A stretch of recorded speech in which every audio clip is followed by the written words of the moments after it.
Seja bem-vindo ao Cabeça de Lab, o podcast do Luiza Labs, o lab de inovação do Magalu.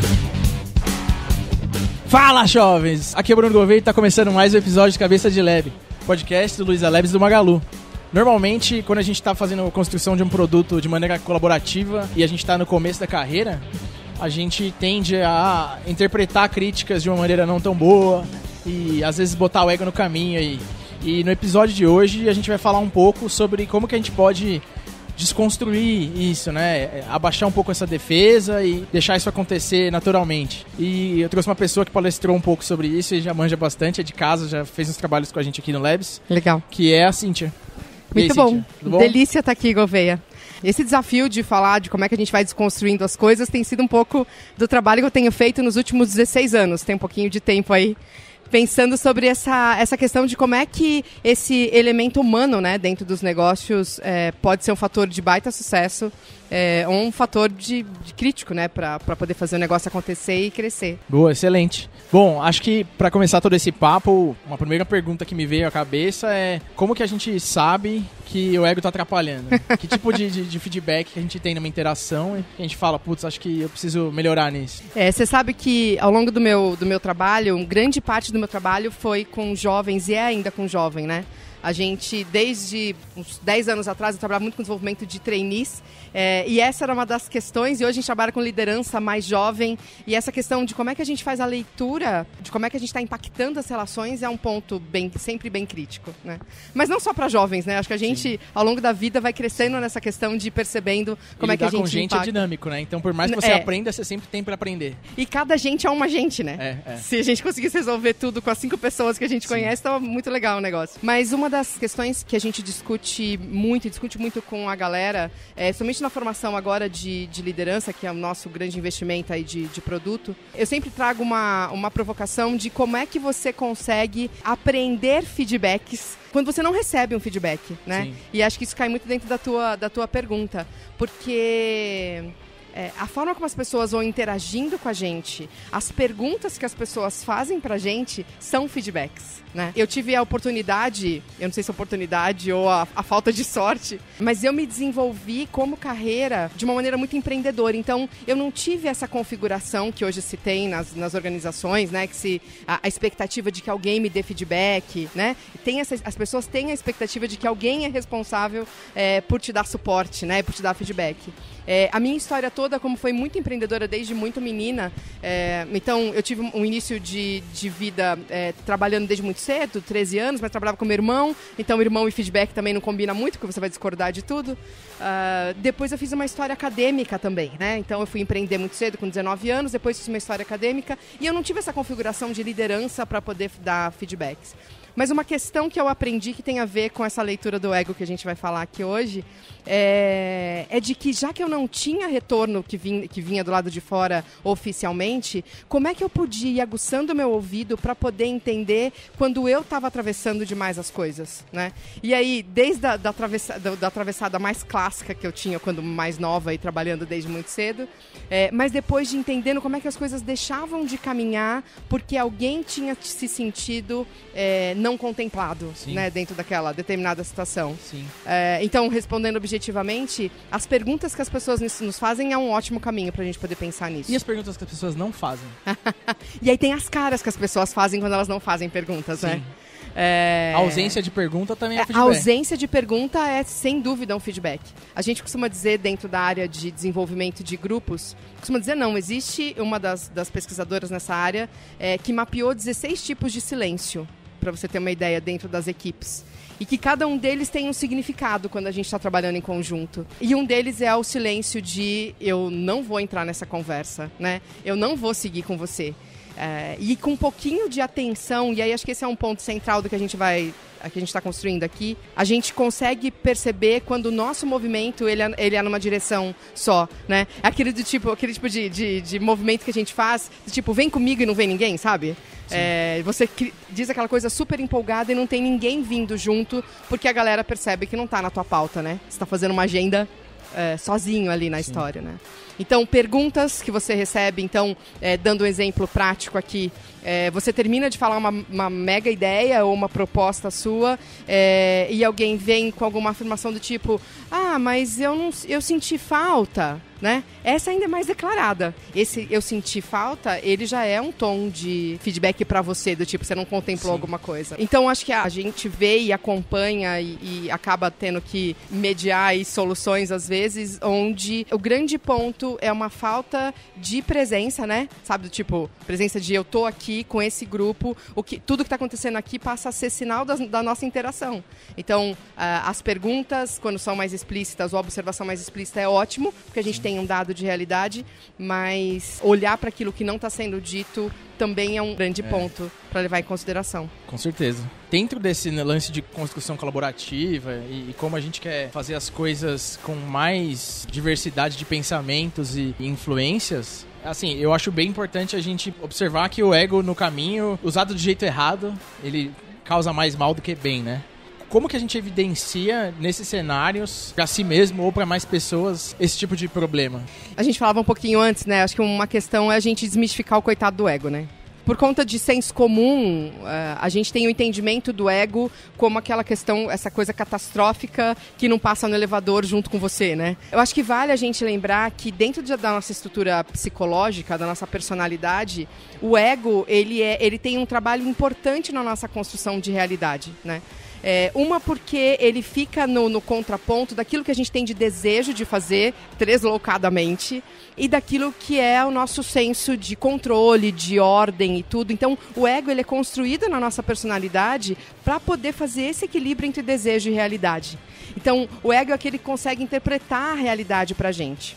O ponto é que nesse trabalho, que é bem legal que ele tem, ele acaba falando alto também, às vezes. E nessa elaboração sobre como a gente vai lidar com a situação, o ego às vezes diz que a gente precisa fazer alguma coisa muito a nosso favor, né? Para poder manter esse equilíbrio, tudo para manter a gente inteirão. Quando a gente entende essa questão que o ego ele tem uma função, que ela é protetora para nós, então o ponto é saber reconhecer quando eu estou muito no eu, né? Quando a dimensão da minha elaboração ali com aquele grupo é muito o que eu desejo, o que eu acho certo, a minha visão, a minha experiência, a minha expertise, o meu benchmark, tem muitas falas nesse sentido, né? Porque aí a gente tá colocando o nosso ego pra fora, só que a gente esquece que tem ego de todo mundo, né? Sim. Tem todo mundo querendo fazer parte ali da composição, né? E às vezes quando você tá num grupo que tem uma unidade muito forte, uma união muito forte, você tem o ego coletivo até, né? Tem, de todo mundo querendo defender aquele todo ali. E às vezes você precisa deixar vazar a coisa e não ter essa defesa tão alta, né? E esse é um ponto importante dos times de produto, né? Pensando no que a gente está colocando aqui. Existem grupos que têm grito de guerra, ele tem a sala decorada, ele tem... Então, se forma... Então, isso que você chama de ego do grupo... o nome é a tal da cultura que tanto se fala, né?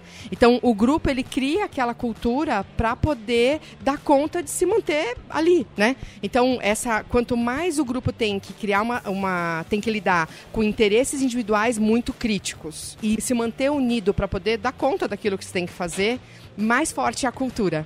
Então, quanto mais esse grupo procura defender algum ponto de vista, seja ele uma linguagem, né? Seja ele uma metodologia, seja ele a última super Coca-Cola do deserto que veio do Vale do Silício, qualquer coisa que seja, sempre que o grupo se fecha para poder fazer a manutenção disso, diminui a inteligência de perceber quando é que as individualidades não estão sendo contempladas, né? Por isso que essa discussão sobre a questão de fortes identidades culturais, ela é uma baita sacada, né? Uma sacada de negócio. Sim. Tanto o assunto nunca foi tão falado, porque ele se entendeu que esse mecanismo das relações, de se manter a individualidade das pessoas, né? De dar espaço para a individualidade, de criar uma identidade de grupo, de criar a tal de marca empregadora. Então, se a gente pensar em todas as nomenclaturas mais de business, assim, que gira em torno do que a gente está falando aqui, a gente percebe que é uma super sacada, mas de um lado, do ponto de vista da liderança no dia a dia, do ajuste dos grupos ali no dia a dia,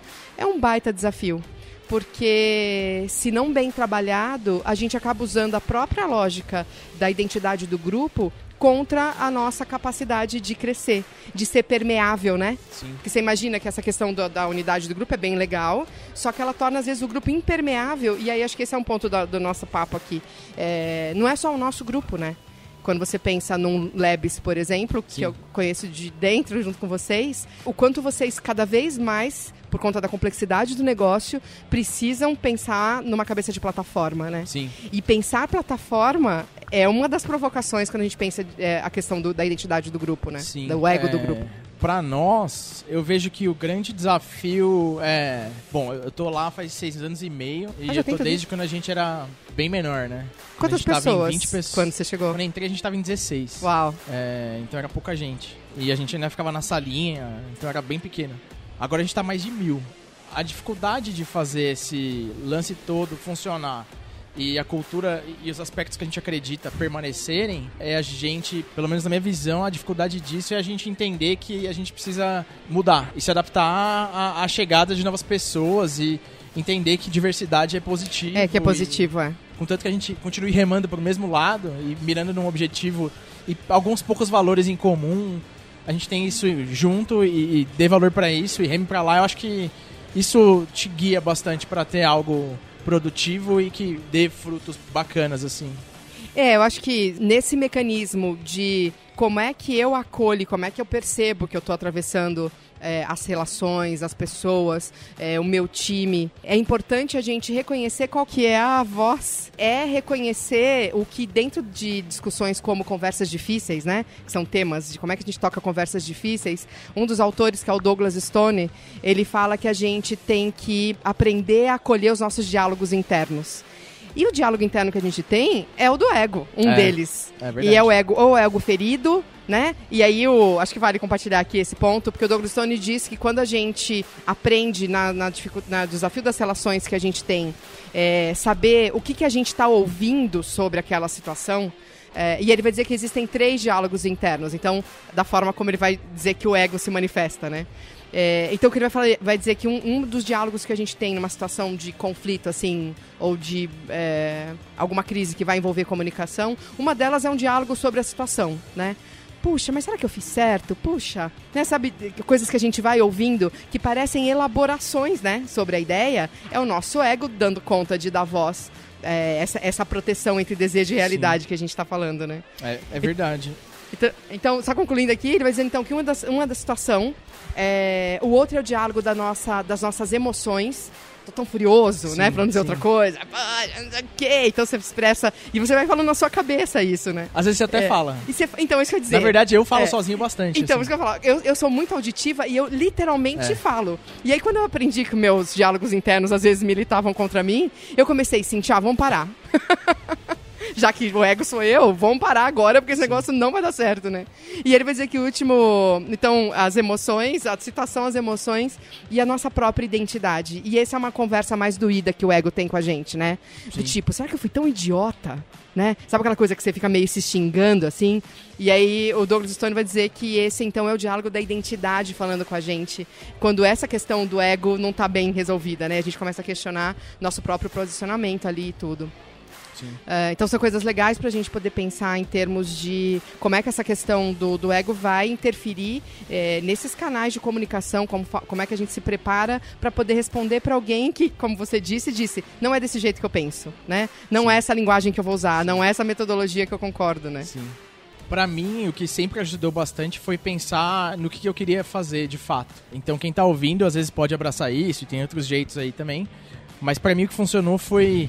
Eu precisava fazer uma coisa e eu queria fazer uma coisa. Uhum. E se eu tô perguntando pra uma pessoa, é porque eu quero ouvir a opinião dela. Uhum. Então eu tenho que estar aberto a escutar do jeito que ela quer falar. Doa quem doer. Uhum. Se eu tô aberto a escutar, pode ser que não venha do jeito que eu gostaria, mas eu preciso entender e transformar aquilo em algo positivo pra chegar onde eu preciso chegar. Às vezes faz muito sentido você se preparar pra conversa e pensar bastante, sabe? Tipo, putz, como que eu tô indo pra essa conversa? Como que eu quero receber a mensagem? Como que eu posso receber? Se você conhece a pessoa, às vezes é muito mais fácil de você antever o comportamento e a maneira que ela vai falar. E aí quando você receber aquilo é mais fácil de você digerir e até não dar respostas automáticas que você normalmente daria, até fisicamente, sabe? De se retrair ou ficar na defensiva ou já falar alguma coisa que você vai se arrepender depois. Pra mim, esse tipo de raciocínio funcionou e funciona bem, assim. Mas você sabe qual que é a sacada que você teve? Talvez nem foi empírica, provavelmente, né? Você foi na tentativa e erro descobrindo o seu caminho. Mas o nome desse processo, ou pra gente poder organizar e alguém que tá ouvindo a gente poder replicar isso, é a forma como é que você consegue contemplar aquela história como a diferença entre dois pontos de vista, né? Porque é isso, quando a gente precisa articular dentro de um grupo para poder fazer acontecer, você tem o seu ponto de vista, e aí vamos pensar numa situação mais crítica mesmo, onde você discorda, né? Você sabe que a outra pessoa não tem o mesmo ponto de vista que o seu. Sim. Porque tem algumas vezes, eu não sei como é para você, mas eu tenho pessoas que naturalmente são contrapontos. Então eu tenho consultores no time que são contrapontos naturais, assim. A pessoa existe para ser um contraponto, sabe como é? E que isso é divertido. Você sabe que você vai falar com a pessoa e você vai fazer um baita ping-pong e que vai ser muito divertido. As conversas mais divertidas são de pessoas que têm um contraponto, mas estão dispostas a fazer junto. Isso. Esse é o ponto. Só que a vida não é feita de pessoas divertidas. Nem um pouco. Né? Nem um pouco. E aí o ponto se é divertido porque a gente tem pontos de vistas diferentes, mas a gente quer chegar no mesmo lugar e a gente se respeita, em tese, né? Quando isso não é uma verdade, quando a premissa não parte daí, uma questão que é técnica para a gente poder pensar eu estou indo para uma conversa, ou eu preciso apresentar essa ideia, ou eu vou ter um processo de discovery que vai ser mais duro, né? Porque a gente tem atores ali que, enfim, que pode ter ponto de vista diferente. E aí um ponto é você se preparar construindo possíveis narrativas sob o ponto de vista de um observador externo. Se tudo é ego, todo mundo tem o seu, por que você não cria um ego auxiliar ali para você poder pensar na história dentro de outra barriga, né? Dentro de outra ideia? E aí, esse é um exercício que é bem rico. Quando você consegue fazer esse exercício de fora das duas pessoas ali, em tese, envolvidas, a gente tem sacadas que são muito legais. De dizer, cara, uau, se eu fosse desse jeito não ia funcionar, né? E aí, nessa brincadeira que eu tô chamando aqui de egos auxiliares, nem é esse o nome, mas se a situação realmente é mais crítica, uma terceira pessoa de verdade, né? Alguém fora de você que consiga te levar a ver aquela situação sobre outros pontos de vista. Porque o problema do ego é esse, ele cega. É verdade.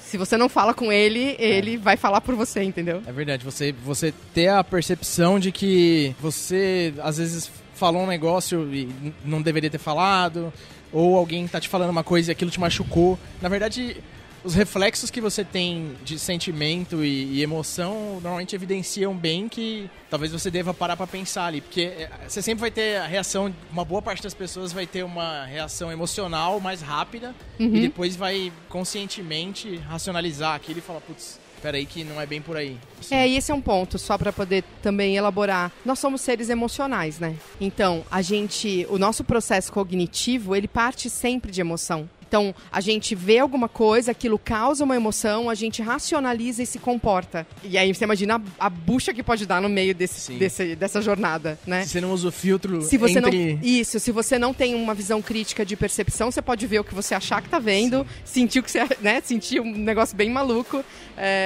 e tomar decisões. E a gente tem todas as guerras sendo explicadas mais ou menos aí, né? Então esse processo que a gente está brincando aqui de colocar o ego para sentar, saber que voz ele tem, né? E aí por meio de técnicas que a gente está trazendo aqui, é um mecanismo importante para quando a gente está, às vezes, em situações onde emocionalmente a gente está mais intenso. Eu sou uma pessoa super passional, por exemplo, mega passional. E então isso foi um aprendizado para poder me dar bem na vida, né? Do tipo, relaxa, baixa a tua bola, porque você perde a batalha, né? Sim. A gente fala bastante lá dentro do Labs, do Magalu, sobre isso de gente que gosta de gente, né?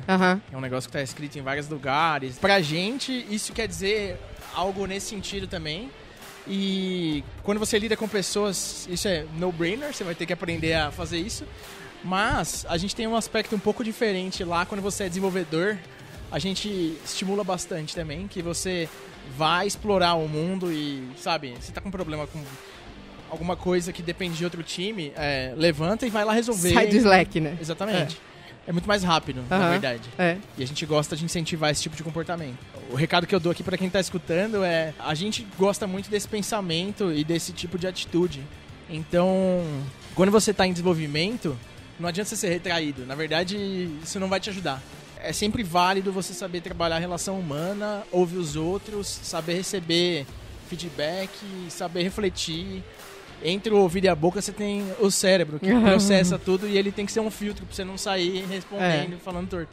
Dito isso, eu falo várias coisas que eu depois me arrependo.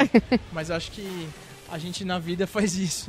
E depois a gente vai aprendendo. Desejavelmente, a gente deveria fazer isso. Então, acho que pra quem tá escutando, ficam várias dicas aí. Muitas. De como pensar assim. Você trouxe uma questão de perfil, acho que eu queria entrar um pouquinho nesse ponto também. Eu imagino que quem tá ouvindo, eu não sei se você já leu O Poder dos Quietos. Acho que não. Recomendo fortemente aí pros quietos que estão ouvindo a gente. Ele vai falar da força desse perfil, né? Que em tese é observador por natureza. Sim. E faz a observação até como proteção, às vezes, né? Tem muitos pontos positivos, muitos, e muitos, Então, eu acho que a gente... O ganho de você expandir, se provocar para uma acomodação desse perfil que, como você tem todos os ganhos em termos de... O livro vai falar muito disso, é incrível. Mais uma sacada de que como a gente pode, com interesse de contribuir, avançar um pouco, né? Desse movimento que protege, que é muito legal em certa medida, mas também coloca a gente em saias justas de não ter participado de algumas coisas que a gente tinha, ou a gente discordava pelo menos, né? Então esse ponto que não deixa de ser ego também, que também é proteção, já que dentro do que a gente está falando, mas esse convite a pensar como é que você tem esse poder de contribuir por um ponto de vista de um observador muito mais trabalhado, né, que a galera mais introspectiva acaba tendo. Sim, é verdade. Normalmente quem é mais introspectivo, pelo menos, sei lá, de todo mundo que eu trabalhei, tem um perfil analítico muito melhor, aguçado, assim, de saber observar bastante e ver coisas que você às vezes não viu. Se você tá aí escutando e falando, mas eu queria ser menos tímido e tal, você não tá condicionado a ser assim pra sempre, sabe? Eu acho que dentro do que a gente tá falando tem sempre a questão do ganho, né? Do que vai ser ganho, o que você tá vendo de ganho naquela situação. E poder explorar. E com certeza não é alguma coisa que a gente nasce assim e precisa morrer, né? E aí quando você pensa em linhas de discussão como Growth Mindset, por exemplo, né? De você ter um mindset de crescimento, de entender que existe uma resposta tua agora para o contexto, mas de que isso pode ser olhado de maneira evolutiva, né? Sim. Acho que um desafio para quem percebeu aí e falou, acho que eu recordei alguns momentos aqui que eu fiz umas coisas que acho que eu quero mudar. A gente precisa de mecanismos, a gente já citou alguns, mas tem algumas maneiras diferentes, e aí eu sei porque você falou um pouco disso lá no Labs pra gente, de como que a gente aborda as famosas conversas difíceis, ou aborda assuntos de maneira mais neutra, assim. A neutralidade é um mito, né, Gouveia? Vamos só pensar. Todo mundo é neutro na própria cabeça, Não, né? na própria, Então, a neutralidade, ela não é uma verdade, se a gente pensar filosoficamente, né? Então, toda atuação, ela é política por natureza. Então, como a gente falava aqui, o nosso silêncio, ele é uma postura. Então, mesmo a gente se mantendo quieto, a gente não está neutro, né? A gente falava da questão dos 16 tipos de silêncio aqui, essas questões todas. A questão da gente se posicionar a partir de um ponto de vista... tem que partir do objetivo do que a gente está articulando ali naquela história. E aí, acho que esse é um ponto que vale a gente trazer ainda aqui pro final do nosso papo. Como é que eu construo a partir do ponto de vista da outra pessoa? E aí eu quero fazer um pouco de meia-culpa aqui dentro do meu lado. Eu sou mega especialista por natureza, né? Não na área de vocês, mas dentro da minha área. Eu sou cientista, eu gosto... eu gosto da explicação, da melhor explicação, né, do estado da arte, das coisas. E eu sofro um monte por causa disso. Porque o mundo não pensa que nem a gente e não tem problema, né? Acho que uma questão do especialista é que a gente tem algumas convicções, né? Então tem coisas que você acredita de verdade.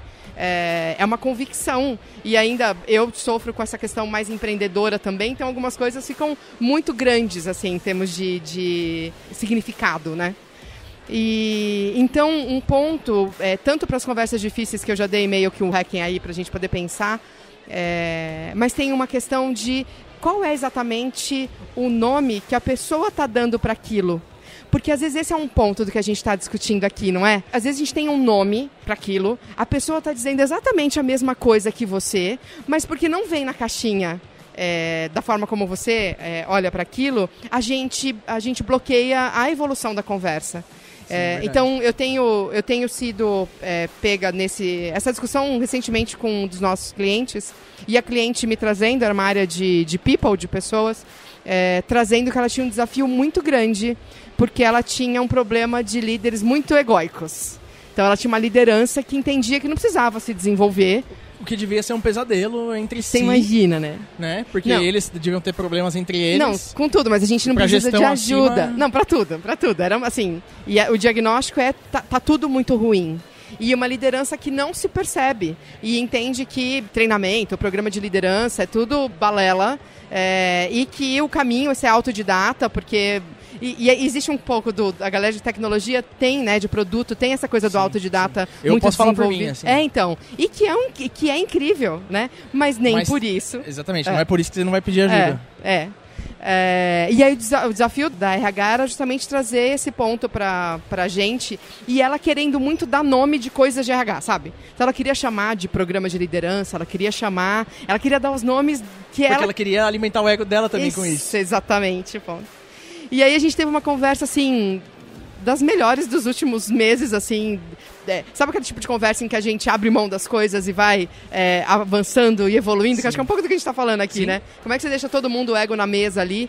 E eu pude compartilhar com ela, que é o que eu vou compartilhar aqui com vocês também, o quanto a gente vive... E aí não queria entrar na balela de mundo complexo, VUCA, essas coisas, mas a gente vive uma dose de complexidade que está bem complicado da gente lidar, sim, né? Os nomes fixos para as coisas não estão explicando muitas coisas.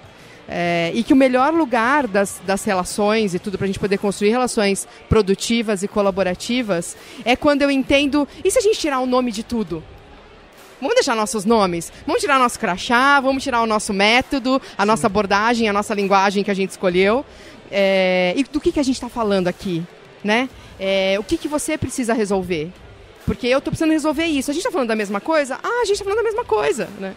E aí foi um papo muito rico de entender, e a gente terminou falando, levantando da mesa e eu trazendo para ela. Eu falei, que nome eles estão dando para o que de fato eles percebem como dor? Porque daí para frente não importa, né? A gente consegue resolver com o nome da dor e pode chamar do que quiser. Desde que a gente seja de fato um facilitador ali para poder chegar na solução, né? Sim, eu acho que dentro de construção de produto, a gente pode trabalhar muito forte com uma coisa que é fazer a pergunta certa. Exatamente. Para descobrir que problema realmente resolver. E se você tentar fazer isso sozinho, você tá muito aberto a cometer um erro, sabe? Não, porque você vai ter uma visão só, né? Porque você vai estar super viciado, sabe? Todo mundo tem viés sobre um determinado assunto e é inevitável que se tenha. Por isso que é importante a gente fazer as coisas colaborativamente, né? Esse negócio de tirar o crachá, tirar o ego... O método. Aspas, né? A gente viu que não é possível. Mas fazer essas coisas assim, às vezes é interessante você fazer fisicamente. Eu já vi gestores que fazem isso, e eles faziam isso por hábito, sabe? De entrar numa conversa e fisicamente botar o crachá em cima da mesa. E alguns botavam no sentido de, olha quem eu sou... E é ruim. Que é bem ruim. Que é bem ruim.